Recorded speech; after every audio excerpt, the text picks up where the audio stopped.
כל מי ששאל למה אין לימודים בעזה, אופס, נפל לנו טיל עליכם, איזה בסיו, חבל.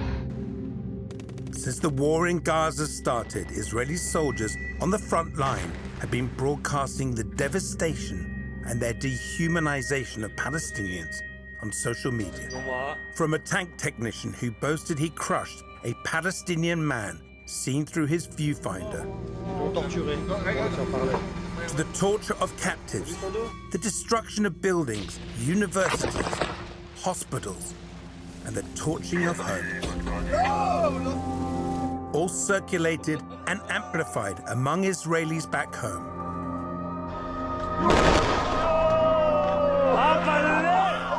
While terrorizing Palestinians and a world that has watched the horror of Gaza unfold in real time. I want to find out what these disturbing videos reveal about Israel.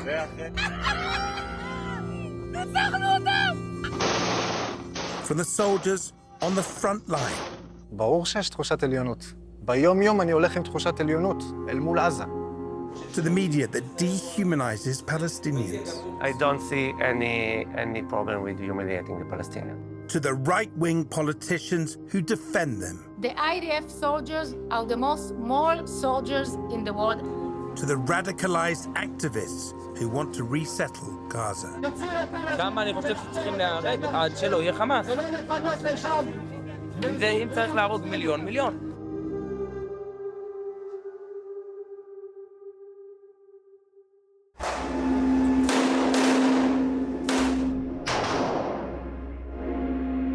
These images were shot by an Israeli soldier on duty in Gaza. What they don't show is the human side of the devastation. But Gazans are also sharing their images of unimaginable suffering. More than 35,000 Palestinians killed and more than 1 million people displaced from their homes. But Israelis fighting on the front line have been posting videos on social media, sending an emphatic message. They've taken back control. חבר'ה, צהריים טובים. אני בחוף של עזה. צה"ל פה זיקה את המרחב כדי שאני אוכל לרוץ פה יחף. I've worked in Israel for 2 decades, but I've never seen Israel's Jewish citizens so deeply traumatized, so vengeful. On October the 7th, Hamas posted their horrific attacks on social media, terrorizing Israelis. More than 1,100 people were killed. More than 250 were taken hostage. Since these atrocities, Israelis have united in their war effort and have chosen to view their own version of this war. חבר'ה, בוקר טוב מעזה. יניב, באת שתשתה קפה בעזה? יש לנו חול, יש לנו ים, יש לנו שמש. לא חסר לנו כלום. חיים. I tracked down Ron Karmi, known by his influencer name, Barefoot Rom, back home in Tel Aviv. He's an army reservist whose TikToks from Gaza have garnered millions of views. So, Ron, tell me about your experience in Gaza and the videos you took. So in Gaza, I was surprised that the buildings are still standing. Like, you know, everyone say the airstrike are bomb every day and all the tanks are bomb every day. But you understand there is so many houses in Gaza. It's so small place with so many people. You can't take down every building in Gaza. But Rom referred to a UN school which soldiers did destroy, and he posted for content. We were in a UN school, and every room was broken.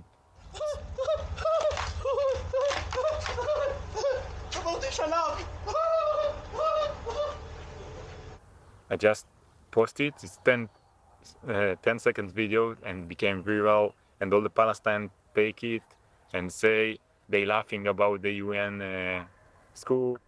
And when you're posting videos from Gaza, do you have to get permission to post them from your commander?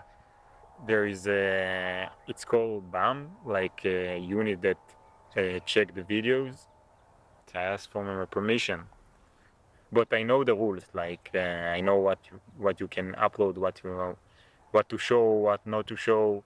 And actually, yeah, the unit need to see the video first. I ran twice in Gaza, and my commander was very. They want me to do it. יש פה מלא בומים כל הזמן, ממש מרגיש בשדה הקרב. I think it's part of the war. You think it's what? Part of the war. Okay. Like in these days, the fights, it's not just to fight. It's one of it is to film it. The Israeli army is understood the problem. We have other battle in the social media. They are very encouraged the creator content. Part of the propaganda war. Yeah, I make a lot of videos. To terrorize the enemy. Yeah. I asked Rom about this now notorious image of a wounded and bound Palestinian captive. The Israeli army has described this as a field questioning, not torture. It told us where suspicion of a criminal offence arises, an investigation is opened by the military police. I think the guy in the chair, I think it's good. Because It's good for that image to be seen, do you think? yeah, because we want, Even if he's in a torture situation. yeah, of course, because it's part of the war and we want our enemy will see it. Because we want our enemy will be scared from us and will see what happened, that everyone that mess with Israel. You won't believe where my unit found this weapon. Next to this school, there is a house where we found 2 AK-47. Soldiers are also posting videos with weapons they claim to have found. We could not independently verify these videos. Either way, can decimating entire neighborhoods and posting about it online ever be justified? The UN report says it will take 80 years to rebuild 370,000 homes. Well, you know, in this situation now, the world was told by Israel that its army was targeting Hamas. Yeah. But when they see some of these videos that are coming out, posted by soldiers, do you understand that some people have the impression that it's actually not trying to destroy Hamas, but trying to destroy Gaza? Do you understand why people have that impression? Yeah, for sure. What is the story you believe? In the wake of October the 7th, and with so many hostages still in captivity, Israeli public opinion has remained strongly in support of the brutal assault in Gaza. The majority even believe the military was using too little force. The once small but vocal Israeli peace movement has all but disappeared. All this as the International Criminal Court has requested 5 arrest warrants for war crimes. From Israel, Prime Minister Netanyahu and his defense minister. From Hamas, it's Gaza leader Yahya Sinwar and 2 others.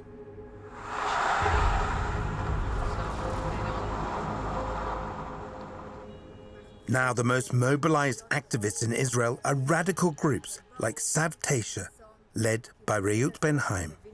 Today they're trying to block vital food aid getting to Gaza. אנחנו רוצים חסימה אפקטיבית לאורך שעות, אנחנו רוצים לחסום לחמאס את האוכל. She's sharing her message to her online followers.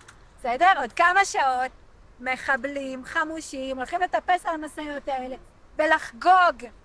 הם לא דורכים על המשאיות, הם דורכים על הכבוד של עם ישראל, הם דורכים עלינו. מאיפה לארגון הטרור הקטן והקיקיוני הזה יש יכולת להמשיך לפגוע בנו? מאיפה? כי אנחנו מזינים אותם.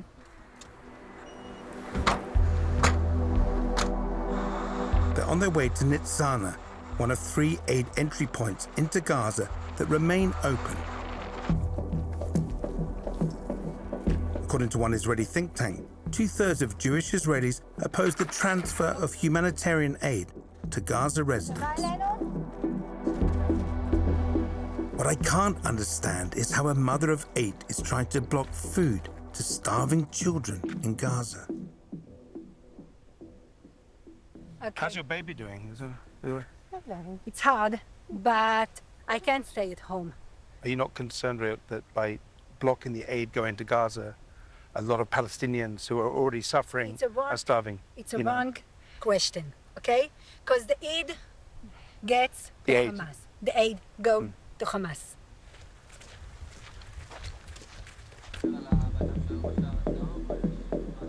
We hit a roadblock with the border police. There's blurred lines between Reut and those there to enforce the law.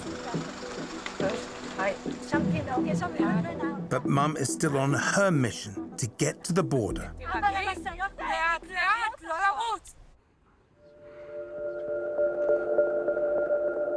Since the beginning of the onslaught in Gaza, the delivery of food has been weaponized. In March of this year, UN experts called out Israel's imposed starvation. The first item of the ICC arrest warrant request says Prime Minister Netanyahu and his defense minister bear criminal responsibility for the starvation of civilians in Gaza. Hunger, terror, death. There's no respite for the Palestinians. One of the most notorious social media videos from Gaza is of an Israeli soldier, face blurred, holding a banner advertising a barber shop. Beside him, 3 bound and prone Palestinians, presumed dead. This is Ido, the barber shop owner, who lives just outside Tel Aviv. וכאן כל הצוות שלו, יומיים לפני שהם יצאו לנסיגה, הם תפסו 3 מבוקשים שתכננו לעשות עליהם פיגוע נ"ט על כל איפה שהם ישנו, ובאותו רגע הוא שלח לי מסר שלא רק שאני חי, אני חי וקיים, וגם בעזרת השם העסק שלך יהיה חי וקיים. זה הדגל של החנות שלי. כאן יש 3 מבוקשים שנעצרו. So that's your brother, and then there's the dead here. No, הם לא הרוגים. הם עצורים. But in this video, here, you see the people, but they're not moving. They're not moving. If you see, look, בן אדם מת, לא שם את הידיים ככה וקשור. But they're not moving in the video. They're not moving at all. So, of course. How can you be certain they weren't killed? אני אסביר לך. אם אתה רואה את התנועת צוואר שלו, הוא עושה ככה. הוא מחזיק את הצוואר. בן אדם מת, אין לו שום כוח בגוף, ובטח הוא לא יכול לסדר את הידיים. אוקיי? Do you understand that people around the world are shocked by this video and other videos coming out? אני הצגתי סרטון שמעביר תקווה, מעביר מסר מאוד ברור לעם שלי. לא חושב שיש בעיה לחייך שאתה תופס את אותו בן אדם ארור. הפוך. חושב צריך לחייך, וצריך גם לגרום לו להשתין במכנסיים, כי אותו בן אדם רצה להרוג משפחה שלמה שלך. פשוט. אני מקבל את זה שעינוי של שבויים. זה פשע מלחמה, אבל לא עינוי של מחבלים. There is no way to verify the identity of these Palestinians. The Israeli army told us it examines events and videos of this kind and handles them with disciplinary measures. It added, where behavior of the soldiers is inappropriate, it is handled accordingly. These soldiers' videos from the front line are also gaining traction on mainstream TV. This is a special forces operator, Chen Cohen. His viral videos from Gaza landed him a spot on one of Israel's most popular national bulletins.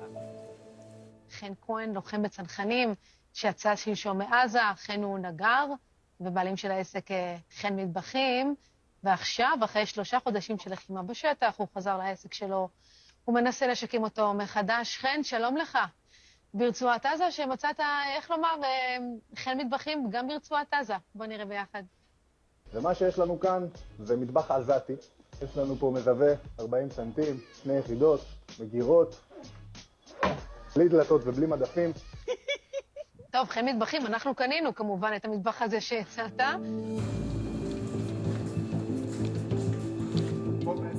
I'm trying to understand the motivation behind these humiliating videos from everyday Israelis. Guys like this who fit your kitchen. ובאתי להראות גם לקהל הישראלי את המטבחים בעזה כחלק משמירה על שפיות בתוך מלחמה. חלק זה מוצא חן בעיניהם כי זה עושה להם תחושה טובה על הלב לראות שאנחנו בעזה ושאנחנו מנצחים. וחלק זה נותן להם תחושה של חדירה למרחב הפרטי של העזתים, או שישראל משפילה את עזה.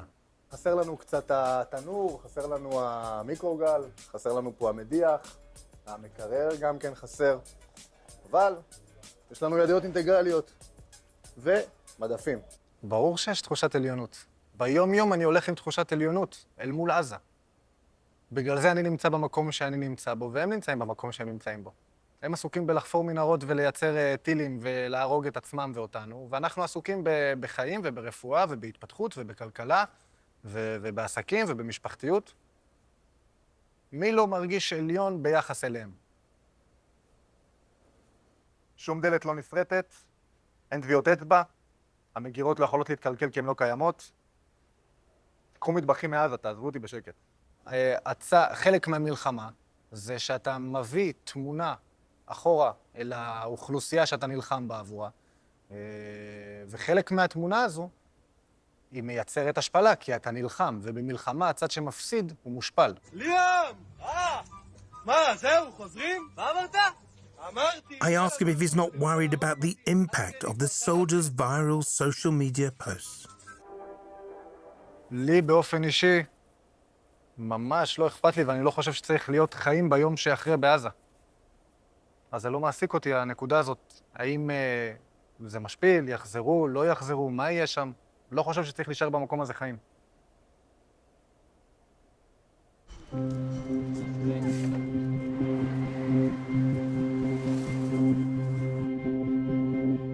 I want to find out more about the link between the soldiers' social media posts and the mainstream media. I've come to Channel 14, Netanyahu's channel of choice. This is Itamar Fleischman, panelist on The Patriot Show, one of Israel's most influential talk shows. Their ratings and fandom have skyrocketed since October the 7th. I'm afraid. He says everything that's true. How important is this program for Israelis? It's the only show that I watch. It's the only channel that I watch. The news is the truth. You can't trust any other channel. I trust them. This clip from Itamar on The Patriot Show caused a stir online. לא יוצאים מעזה, אתם תמשיכו לרעוב, תמשיכו למות, הבתים שלכם ימשיכו להישרף, הילדים שלכם ימשיכו לחיות בבוץ ובניילון, עד שאחרון החטופים לא בא לכאן חזרה. Is your show popular with soldiers? Do they feel encouraged by your... Tell me about that. Tell me about the response. We get many videos of soldiers watching the show on the front lines. These are our brothers or sisters or cousins, they are all there. And what are they saying to you about the program? Keep it up. Keep it up. Keep pushing us forward. Keep insist on the right of Israel to fight this war. I am a servant of our soldiers. Anything they need, I will be there for them. אנחנו גדחן 271 במסר לחמאס. I know this. Right? You think it's great? Yeah, why not? Why do you say it's great? Because the bomb is going to go off in 1 second. Yes. Yes, don't cross our border. Every place that was complicit in this crime would be destroyed in this way. But that's a huge amount of civilian infrastructure as well, isn't it? I will again advise you to go to Gaza and see for yourself. What is the meaning of civilian infrastructure? לכל מי ששאל למה אין לימודים בעזה, אופס, נפל לנו טיל עליכם, איזה פסאיו, חבל.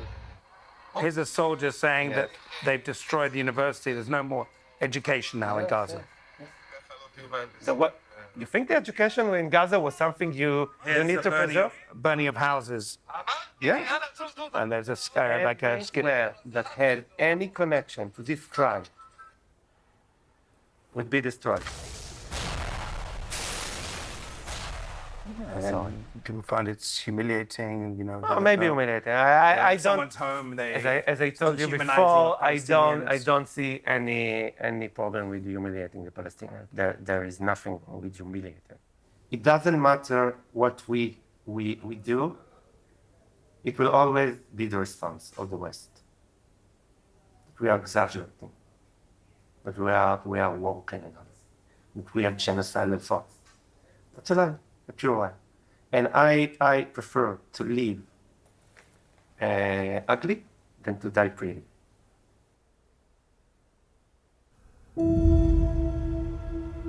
I return to the activists blocking the aid.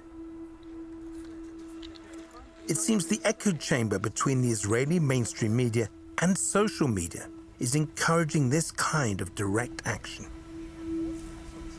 Rayot and her team have reached the crossing point into Gaza.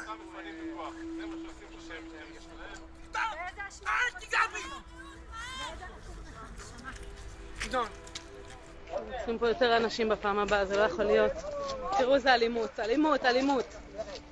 Rayot's live stream continues at the border fence. של חטופה. As she tends to her baby, I meet another activist from the group. So have you managed to block the gate now? Yeah, the gate is closed, as you can see here. We closed it, and the gate will remain closed until they evacuate us if they manage to. The aid is being blocked, people are starving, and Israel's responsible for that. The ones who are responsible is Hamas. They are the legitimate government of Gaza. They need to take responsibility. We are at war. It is a war. And I want Israel to win that war, and we need to put pressure on Hamas. And this is the right and the most efficient way to do so. For the Savtasha group, their blocking is a success. No aid trucks got through that day. In the ensuing weeks, local media identifies some activists from the group ransacking aid trucks. Individuals within the Israeli forces reportedly tipped them off about where to target. Young settlers also stepped in, beating up drivers, looting aid, and even torching trucks heading to Gaza.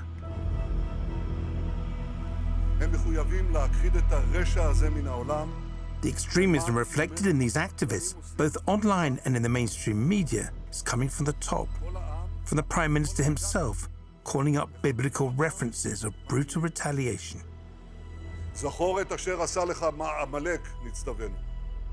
To his defense minister. אנחנו מטילים מצור מוחלט על העיר עזה. אין חשמל, אין מזון, אין מים, אין דלק. הכל סגור. אנחנו נלחמים בחיות אדם ואנחנו נוהגים בהתאם. And his far-right coalition partner, Itamar Ben-Gvir, seen here at a rally in this clip shared online. זה גם לשחרר, זה גם להתיישב, זה גם להוריש. I went to speak to the influential former minister, Ayelet Shaked. She's been echoing some sentiments of the ultra-nationalist voices in government. Soon after October the 7th, you gave an interview on Israeli TV where you said that the Palestinians of Gaza should be removed, right? No, I didn't say that. בעזרת השם ובעזרת צה"ל, גם את ח'אן יונס נהפוך למגרש כדורגל. אני בטוחה שיהיה לחץ בינלאומי מתישהו, כן, אני מקווה שאחרי שנסיים את המשימה, לשקם את עזה ומה עושים עם עזה. ואז צריך לנצל את זה, לנצל את ההרס שאנחנו נמיט עליהם, לנצל את זה לרתום את מדינות העולם, שכל אחת תיקח מכסה. צריך ש2 מיליון יהגרו. באמת, זה הפתרון להוציא. But you also said that Khan Yunis should be flattened, turned to a soccer field. Khan Yunis is a terror city, and the IDF already did the job there. The IDF So you asked for it to be flattened, yeah? You not wanted flattened, but the IDF... You said turned to a soccer field. But the IDF did a good job there. Can you explain about the posting by many soldiers of what they're up to in Gaza on social media? Is that something that's supposed to boost the morale of the troops and Israeli society? So the IDF soldiers are there for many months. Some of them try to laugh a bit, but I'm really proud of the IDF soldier. They are really the best and the moral soldiers in the But world. I mean, there's images like this being put all over social media. Are these images you're proud of? I asked Shaked about the soldiers posing with looted lingerie from deserted or destroyed homes. The UN has said that over 10,000 women have now been killed in Gaza. In lingerie, wearing women's lingerie, Look, celebrating. those are soldiers. You need to show pictures of soldiers that were decapitated by Hamas, not to show picture of few soldiers that make laugh after 6 months that they are in war. No, but there are many videos where, soldiers are with captives. T'as vu ces enculés, mon neveu? Ces fils de putain? Allez, descends, fils de pute. There's videos where they've shown that they've tortured captives. They didn't torture captives. You are lying. You are lying, you are lying. They are not torture captive. They are going. This is a video where an Israeli French soldier put a video out. Investigated. Those murders are being investigated by the IDF. The IDF soldiers are the most moral soldiers in the world, and I can't accept the fact that you are sitting here and sell lies. T'as vu ces petits fils de putain là? Regarde, il s'est pissé dessus. Regarde, je vais te montrer son dos, tu vas rigoler, regarde. Ils l'ont torturé. On va te faire parler. T'as vu son dos? Ah, fils de putain. That soldier said that these captives had been physically abused, and he was showing the abuse on the back of the captive. They didn't physically abuse. It's a war. War is a dirty thing. Okay. But our soldiers, they are doing this process because of the atrocities that Hamas did on October 7. When you fight the Nazis, you were much more brutal, believe me.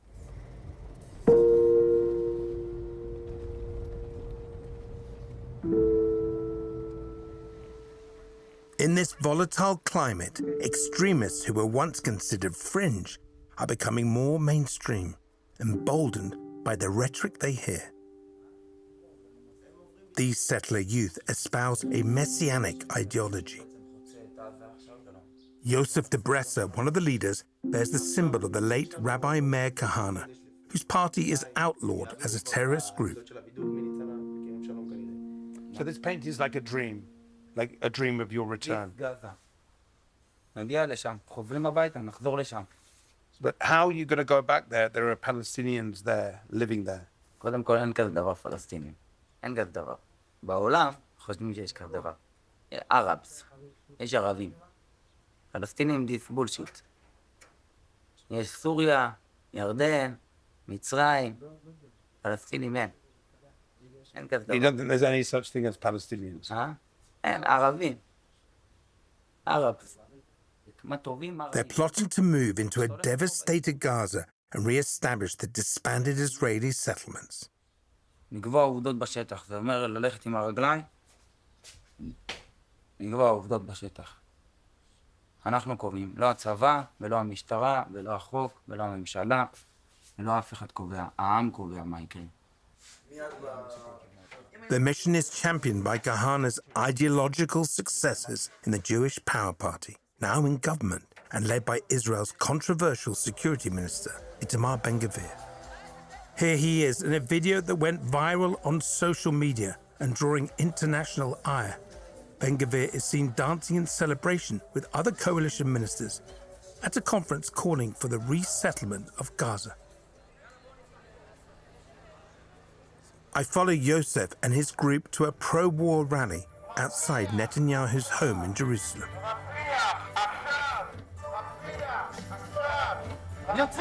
כמה אני חושב שצריכים להרג עד שלא יהיה חמאס. אם צריך להרוג מיליון, מיליון. זה או שאני והאחים שלי והחברים שלי והמשפחה שלי ימותו, או שהעזתים ימותו.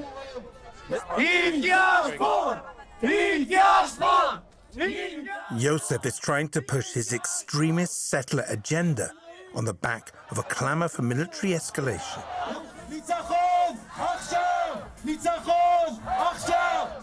This rally is calling for the invasion of Rafah, the only designated safe zone in Gaza.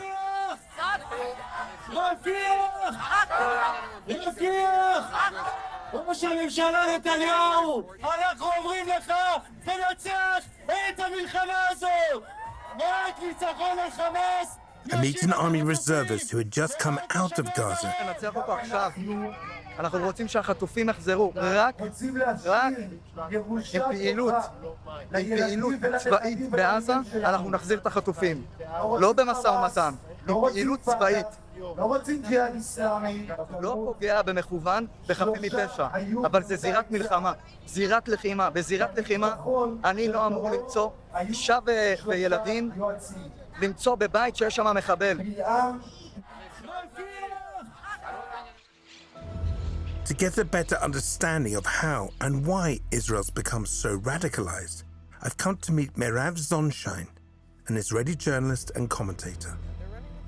The Israeli leadership and the Israeli public didn't think about the occupation, didn't talk about Palestinians. Gaza was the last place that they thought about, and they were in such a process of sweeping it under the rug and dehumanizing Palestinians. I mean, they blockaded a place that is one of the most densely populated places in the world for almost 20 years, and it wasn't an issue in Israeli politics or news. It just wasn't an issue that came up. And so the dehumanization was so extreme that they didn't even think that Palestinians had agency to respond or to resist or to, you know, when you push somebody for so long, it's natural that that is going to explode.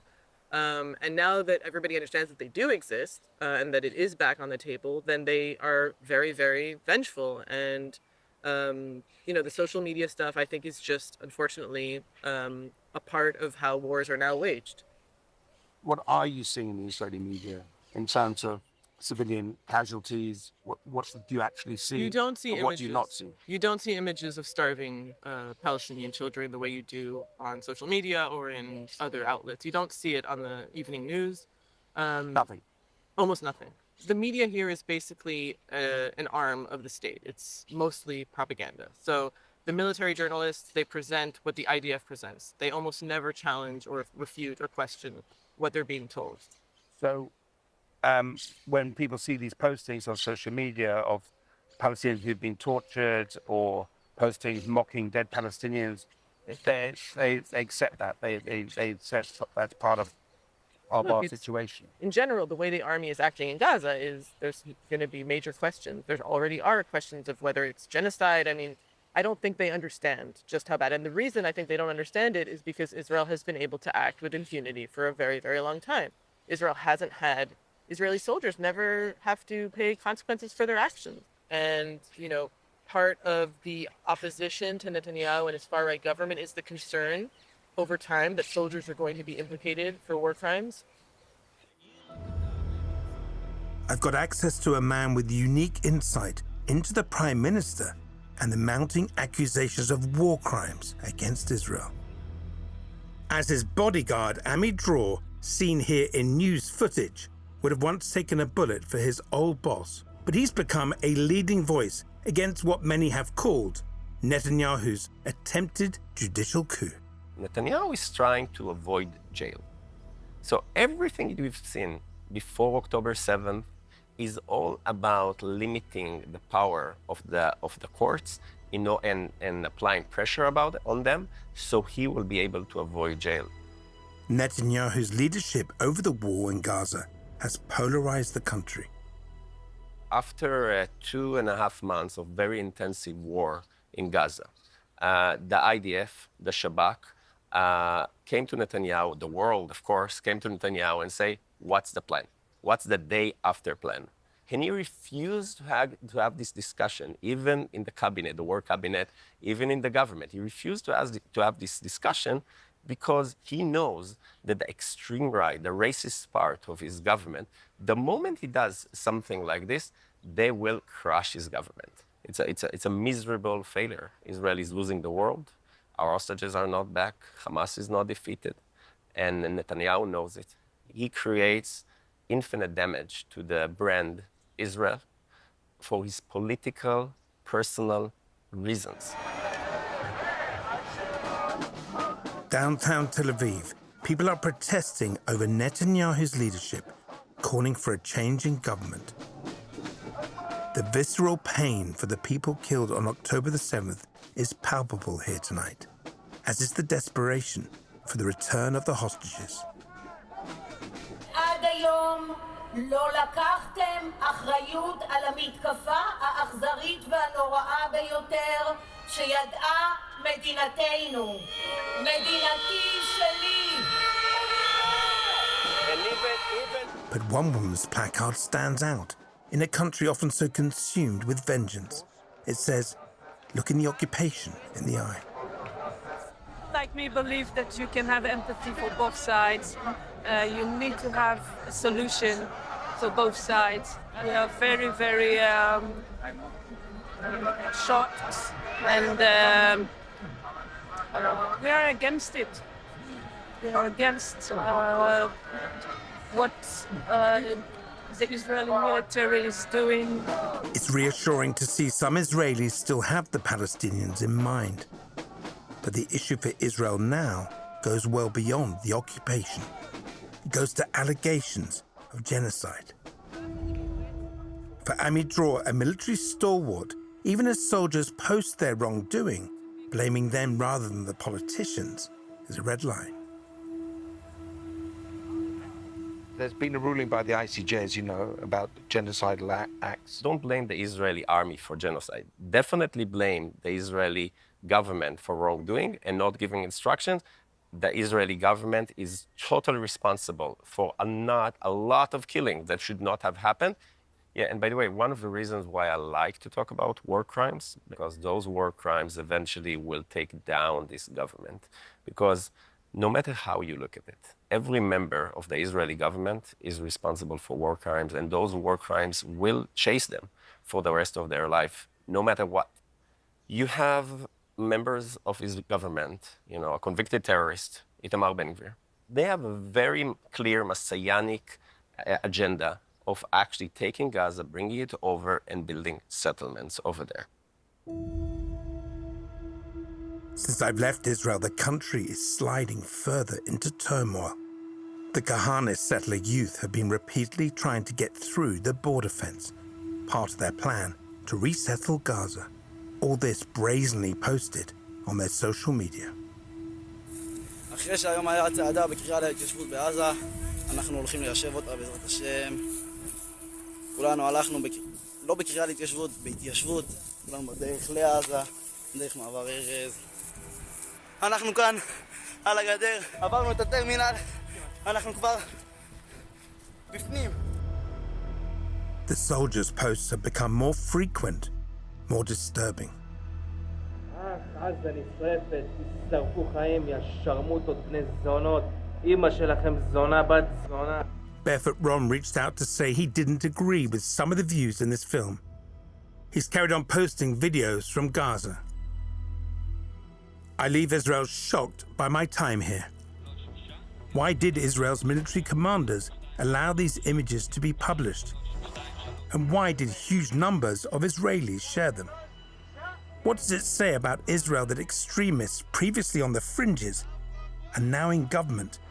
Their far-right incitement echoed within the media, in turn radicalizing wider society. And how will the killing and dehumanization of so many Palestinians ever allow for peace, ever allow for justice?